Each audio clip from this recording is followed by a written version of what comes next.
అభిప్రాయాన్ని స్త్రీ అయినా పురుషుడైనా స్వాగతించాలి.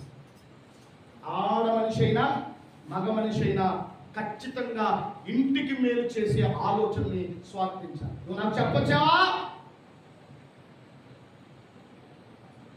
అనేటువంటి వైఖరి నుండి ఖచ్చితంగా బయటపడాలి. కానీ బుద్ధిహీనురాలు తన అభిప్రాయాలు ఎందు ఆనందిస్తారు కానీ మంచి ఎందు ఆనందించలేదు. మంచి చేయడానికి ముందుకు రారు, మంచి జరిగించడానికి ముందుకు రారు. వాళ్ళు అనుకున్నదే మంచి అనుకుంటారు. తర్వాత అభిప్రాయం చూడండి. ప్రియమైన దేవుడా 18:6 ఏమంటుందంటే బుద్ధిహీనుడు కలహానికి సిద్ధంగా ఉంటుంది. బుద్ధిహీనుడు పెదవులు కలహమునకు సిద్ధం. దేవునికి స్తోత్రం చెప్పండి. దేనికి సిద్ధం? కలిసిపోవడానికి కాదంట. దేనికి? కలిసిపోవడానికి కాదా. బుద్ధిహీనుడు కలవనివాడు ఎవరిని? ఇంకో విషయం తెలుసా? బుద్ధిహీనుడు ఎవరిని? ఆడు కలవడం, కలిసేవాళ్ళని కలవనివాడు. మీ ఊళ్ళో ఉన్నారు అంటాడు ఉన్నారా? ఆడు కలవడం, ఆడు ఎవరిలో కలవడం, కలిసి ఉండేవాడిని కలవనివాడు. అర్థమైందా?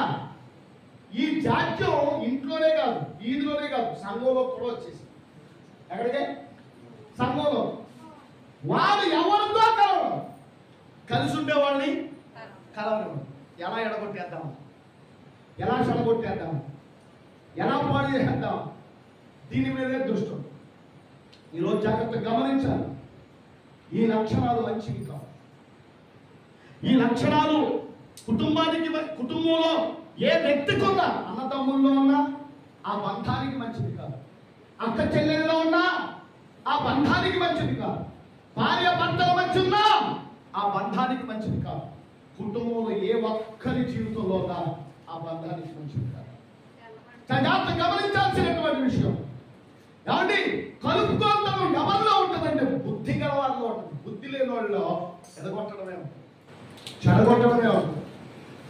అందుకని ఏమండి బుద్ధిహీనుడు చేసే పని ఏంటంటే అక్కడ వాక్యం చెప్తుంది. ఏమండి చదవండి మాట.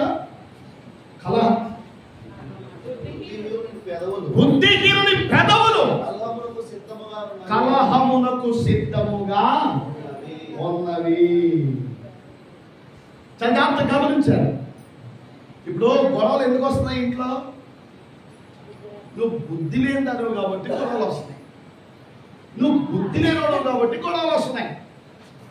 బుద్ధి ఉన్నవాడు గొడవలు పెట్టుకుంటాడా? పెట్టుకోడు. అర్థమైనా? బుద్ధి గలవాడు నిదానిస్తాడు, ఆలోచిస్తాడు. ప్రతి ఆలోచన చాలా తీవ్రంగా ఆలోచించి అడుగులు వేస్తాడు. బుద్ధి లేనివాడే రై వంట వెళ్ళిపోయి గై వంట పడిపోయి, ఎలాగా రై వంట వెళ్ళిపోయి గై వంట పడిపోయి దేవుని పిల్లరా మొత్తానికి తాగలేకపోతాడు. అర్థమైందా? ఆడి బతుకు తగలేకపోతుంది, ఆడి ఇల్లు తగలేకపోతుంది. మొత్తానికి అతని కలహం అతని జీవితాన్ని సర్వనాశనం చేసుకోవాలి. అందుకని దయచేసి బుద్ధి లేని తనంతో ఎవరు కూడా కలహానికి దిగవద్దు. గొడవ పెట్టుకునే ముందు బుద్ధి గలవాడు ఆలోచించేటట్టుగా ఆలోచించాలి. కట్టెలు లేని ఎడల అగ్ని ఆరిపోదు. ఇది బుద్ధి గలవాడి లక్షణం. అదే మండుతున్న దానిలో ఒక కట్టె వేస్తే ఏమవుద్ది అంటే అగ్ని మరింతగా పెరుగుతుంది. ఎప్పుడైనా గొడవ జరుగుతున్నప్పుడు గొడవలోకి వెళ్ళి ఏమండి రెచ్చిపోయే విధంగా ఇంకో మాట వేయడం కంటే ఆ గొడవను చల్లార్చే తత్వాన్ని కలిగి ఉండడం బుద్ధి గలవాడి లక్షణం. చప్పట్లు కొడితే మహిమతో చెప్పండి. ఈరోజు మీరు ఆ విధంగా ఉన్నారా అని చెప్పి ఆలోచన చేస్తే మీ జీవితంలో ఆ లక్షణం ఎంతవరకు ఉందో లేదో ఒకసారి ఆలోచించుకోవాలి. తర్వాత మనం చూసినట్లయితే ఏమండి దేవుని వాక్యం చెప్తుంది. ఏమండి బుద్ధిహీనుడికి కలహానికి సిద్ధంగా ఉంటాడు. తర్వాత వాడికి ఘనత గిట్టదట. ఏం గిట్టదో? అందరూ చెప్పాలి. 26:11 26 బుద్ధిహీనునికి ఘనత ఎక్కదు. సామెతల గ్రంథం 26:1 జాగ్రత్త గమనించాలి. అంటే ఎండాకాలమునకు మంచు గిట్టదు, ఎండాకాలమునకు మంచు గిట్టుకో, కోతకాలమునకు వర్షం గిట్టదు, కోతకాలమునకు వర్షం గిట్టుకో, అటువలే బుద్ధిహీనునికి ఘనత గిట్టదు. ఎవరైనా ఎదుగుతా ఉంటే, ఎవరైనా కీర్తించబడుతూ ఉంటే, ఎవరైనా వృద్ధిలోకి వస్తూ ఉంటే బుద్ధిహీనుడికి అది గిట్టదు. అర్థమైనా? అరే మనోడే కదా అభివృద్ధి అవుతున్నాడు అనేటువంటి ఆలోచన ఉండదు, ఆ భావన ఉండదు. అది గిట్టక వాడు ఏం చేస్తాడు అంటే దేవుని పిల్లరా దానికి వ్యతిరేకంగా మాట్లాడటం ప్రారంభిస్తాడు. దానికి వ్యతిరేకమైనటువంటి విధానాన్ని అవలంబిస్తాడు. ఈరోజు జాగ్రత్తగా గమనించాల్సినటువంటి విషయం, ఎవరైనా పొగిడినా ఇష్టం అండి. బుద్ధిహీనుడు ఆయన నాడే పొగుడుకుంటాడు, ఎవరిని పొగడతంటే దానికి ఇతరులను పొగట్టం అంటే ఇష్టం ఉండదు. ఆయన మాత్రం పొగట్టం అంటే భలే ఇష్టం. ఆయన మాత్రం ఎవరిని పొగ. చూడండి, కొంతమంది నోటితో ఎవరిని మెచ్చుకోరు తెలుసా మీకు? అదేనా? కొంతమంది నోరు ఎలా ఉంటుందంటే అందరినీ ఆ తిట్టినోడు అంటే ఎవరు ఆ గర్వంతో సహా తిడతారు. ఎందుకంటే ఆ నోటికి అలవాటు అయిపోయింది ఏంటంటే ఘనత గిట్టదు. ఎవరిని ఘనపరచడం అంటే ఇష్టం. ప్రధానమంత్రిని తిడతాడు, ముఖ్యమంత్రిని తిడతాడు, ఎవరైనా ఇంట్లో తిడతాడు, బయట తిడతాడు. ఆ నోటికి అదే అలవాటు. తిట్టడమే వచ్చు, ఘనపరచడం. అందుచేత ఈ లక్షణం ఎవరికైతే ఉంటుందో వాడు బుద్ధిహీనుడు. ఆ బుద్ధిహీనుడైతే అలా బిహేవ్ చేస్తాడు. తర్వాత చూస్తే జాగ్రత్త గమనించాల్సినటువంటి విషయం ఏంటంటే వీళ్ళ తన మనస్సును నమ్ముకుంటాడు బుద్ధిహీనుడు. దేన్ని నమ్ముకుంటాడు? తన మనస్సును నమ్ముకుంటాడు. 28, 26 తర్వాత చూడండి, తర్వాత ప్రియులారా వాడు బుద్ధిహీనుడు ఎలా ఉంటాడంటే తనలో ఉన్న కోపమంతా చూపిస్తాడట. బుద్ధిహీనుడు తనలో ఉన్న కోపమంతా చూపిస్తాడు.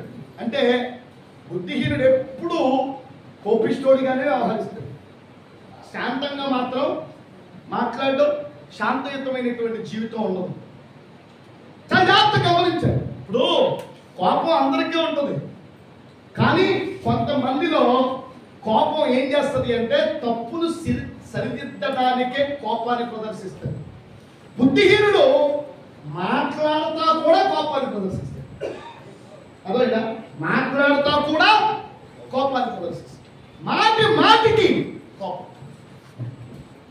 ఇది సరి అయినటువంటి వ్యక్తిత్వం కాదు, సరి అయినటువంటి లక్షణం కాదు.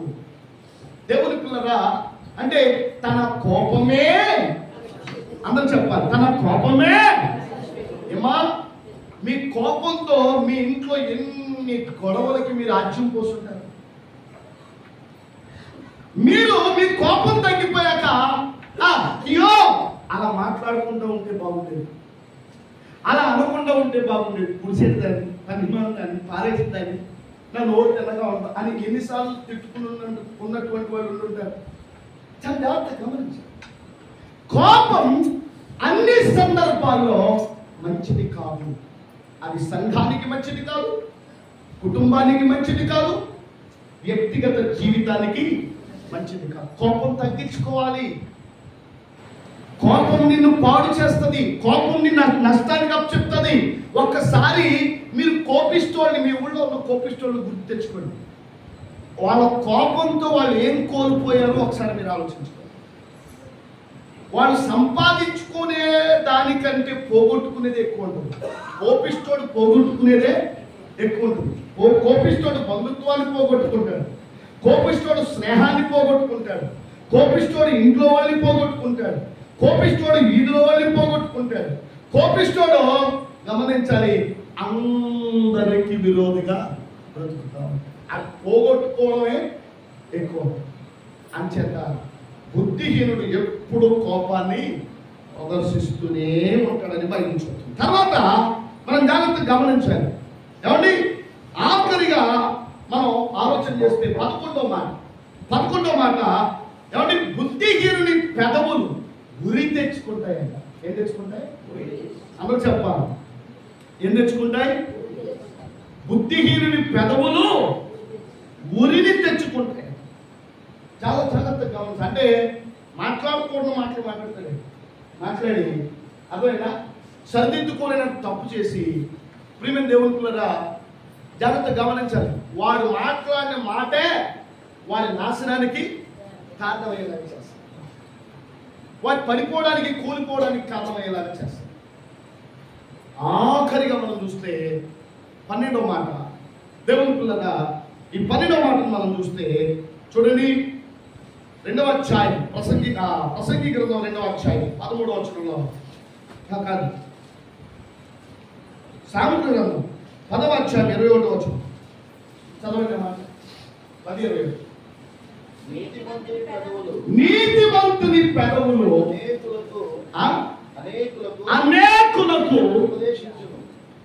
అనేకులకు ఉపదేశించును, బుద్ధి లేకపోవుట చేత ఎలాగా మూఢులు చనిపోదురు. అంటే బుద్ధి లేకపోవడం వల్ల ఏమండి మనిషి జీవితానికి ఏమొస్తుంది? మరణం. ఏమొస్తుంది? మరణం. బుద్ధి లేకపోవడం వల్ల మనిషికి ఉరి అంటే చిక్కుల్లో పడేలాగా చేస్తుంది. ఇన్ని రకాలైన కారణాలకి తొలిమెట్టు ఏమిటి అంటే బుద్ధి లేకపోవడం. ఏం లేకపోవడం? బుద్ధి లేకపోవడం. దేవుడికి స్తోత్రం చెప్పండి. బుద్ధి జ్ఞానము నిదానమని నీ చెంతకు చేరాను. బుద్ధి జ్ఞానము నిదానమని నీ చెంతకు చేరాను. యేసు నీవే ఆధారము, యేసు నీవే ఆధారము, యేసు నీవే ఆధారము, యేసు నీవే ఆధారము.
అందుకని రాజులకు ఎవరు ఇష్టడు? ఇప్పుడు చెప్పండి. రాజులకు ఇష్టడెవరు? బుద్ధి గలవాడు. చదువు గమనించాలి. బుద్ధుంటే ఏమండి ఈ 12 రకాలైన నష్టాలే మానవ జీవితాన్ని సర్వనాశనం చేసేవి. ఇంటిని నాశనం చేస్తాయి, వ్యక్తిత్వాన్ని నాశనం చేస్తాయి, ఆత్మీయతను నాశనం చేస్తాయి, సంఘాన్ని నాశనం చేస్తాయి, దైవికంగా దూరం చేస్తాయి. ఈ ప్రకారంగా చూస్తే అసలు మానవ జీవితానికి విలువే లేకుండా చేస్తాయి. చివరాకానికి మనిషిని ఈ 12 రకాలైనటువంటి అనుభవాలు దేనికి అప్పగిస్తాయంటే చిక్కుల్లో పడేలాగా చేసి తను తానే చంపుకునే స్థాయికి దిగజారుస్తాయి. కావాలా? బుద్ధి కావాలా? బుద్ధిహీనత కావాలా? బుద్ధి కావాలి. బుద్ధి అనేది ఎంత గొప్ప ఆశీర్వాదకరమైన ఎటువంటి అనుభవాన్ని తీసుకొస్తుందో తెలుసా? చూడండి, జాగ్రత్త గమనించాల్సినటువంటి విషయం. బైబిల్ గ్రంథం ఏం చెప్పుద్ది అంటే, నిజంగా దేవుని పిల్లల్ని దేవుని వాక్యం బుద్ధి గలవారిని చేస్తుంది. ఆ బుద్ధితో దేవుని పిల్లలు ఏమండి సొసైటీకి మేలుకరంగా ఉంటారు. దేవుడిచ్చిన బుద్ధితో సొసైటీకి మేలుకరంగా ఉంటుంది. మీరు సామెతల గ్రంథం 2వ అధ్యాయం 9వ వచనం చూడండి, 11వ వచనం. సామెతల గ్రంథం 2వ అధ్యాయం 11వ వచనం చదవండి. బుద్ధి నిన్ను కాపాడును, వివేచన నీకు కావాలి. చప్పట్లు కొడదామా? అందులో ఒకసారి నాతో పాటు చెప్తారా? బుద్ధి నన్ను స్పీడ్ చెప్పండి. అర్థమైనా? ఈ అన్నట్టు చెప్తున్నారు మీరు. అర్థమైనా?